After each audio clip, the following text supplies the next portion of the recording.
Yo, what's going on, guys? And today we're talking about Carlton Bub Carrington. I was a real big fan of his. He had lottery grades at the beginning of the year. The kid out of Pitt. Good thing that he's going into the draft now. You gotta do it. Did you know he's the second cousin of Rudy Gay?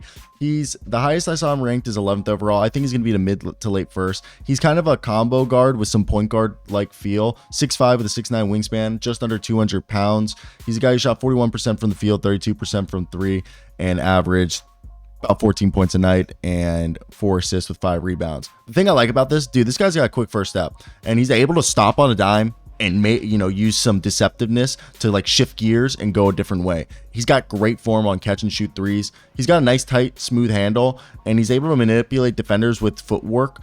And that's kind of the thing with him. He might not be like an elite like upper echelon athlete. He's still a good athlete, but he's able to have that like Jalen Brunson-esque like deceptiveness. And he's not going to be a guy who's going to average like double-digit assists, but he's a good passer. He knows how to run the pick and roll. He can make the right reads.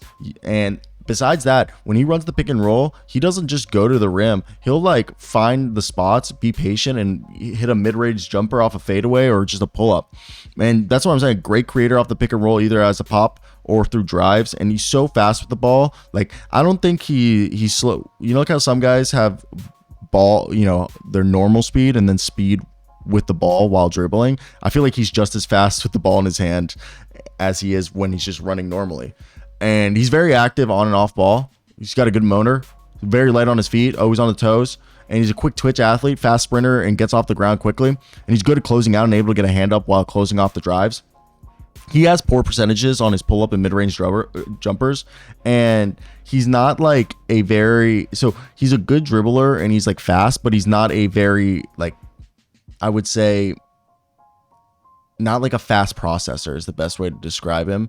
I don't think he's the guy who sits here and like processes the game at like an elite level. And that's, I think, what holds him back as a playmaker.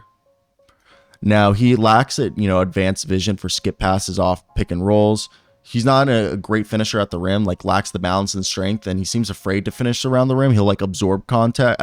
He'll shield himself from content instead of absorbing it. And he's not super impactful defensively, even though he'll try. He like lacks steals and active hands. He'll get bodied by bigger players on switch. And the major concern with finishing in the paint, he may rely too much on the jump shot.